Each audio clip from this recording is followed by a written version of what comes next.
Umgeni Water says that 7 out of 75 audits were found to be irregular. Irregular expenditure for the 2021-2022 financial year amounted to 1.9 billion rand. It says deviations from supply chain management processes amounted to 108 million rand for the year. The revelation was made during a press briefing held by the water body. Nobuhle Modise was there, and she joins us now to tell us how we got to this point. Nobuhle.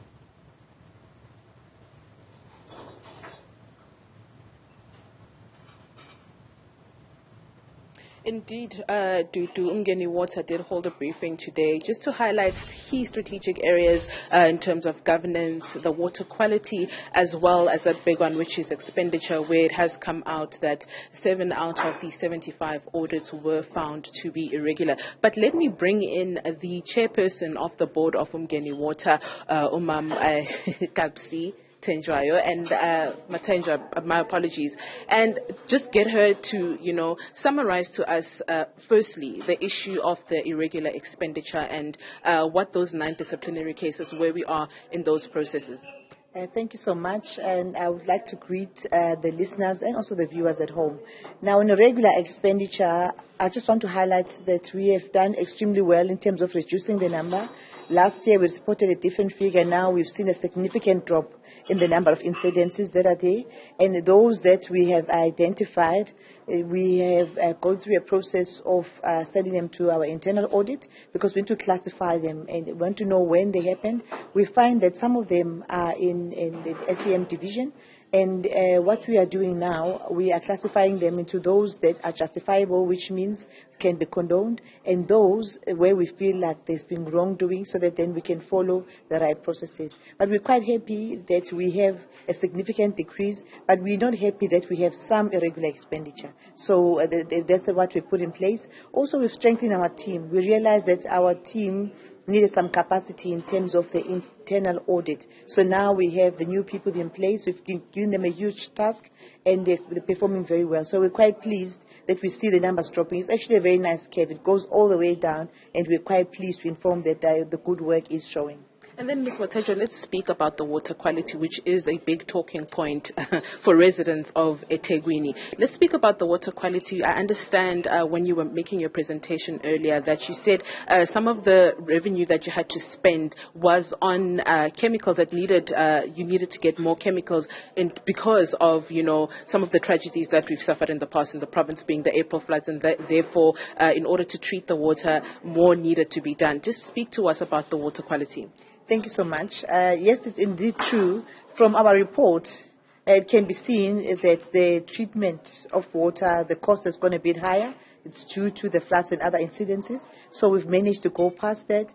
And also maybe I can mention that we do regular testing. And we have testing spots, and information is available. It's publicly available.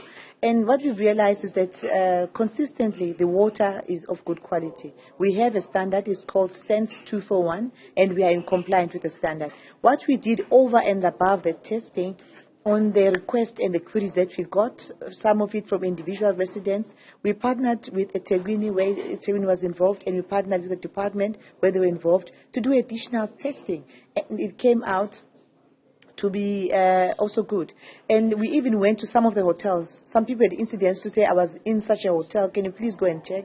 We went and we did further testing, and we realized that the water is of good quality. We have not stopped, because now we're even paying particular focus into those areas. So should we get any additional spots, budget permitting, we'll try and do more tests so that we can assure the people that the water is of good quality. But as I stand here and now, I have the results and they speak for themselves. The water is of good quality. And then lastly, Ms. Matenjwa, before I let you go, I posed a question to you earlier regarding if Umgeni Water is in talks with Eskom to, put aside those water plants that are being load shed. We know that we are grappling with high stages of load shedding at the moment, and exemption is a big thing. You mentioned that some water plants are exempted, and what happens to the ones that aren't? What other solutions are you looking at as Umgeni Water?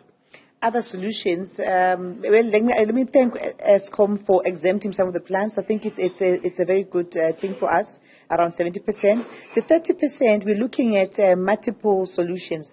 One of them is generators. One of them is solar systems, but also some of the systems, they go with additional security measures, which means you then now need to have security on site. On the other projects, like the new dams, we're looking at hydropower. Hydropower will ensure that then we then have additional energy coming from where we'll be building our dams. So that's what we're looking at. But on more an immediate basis, it's generators and solar.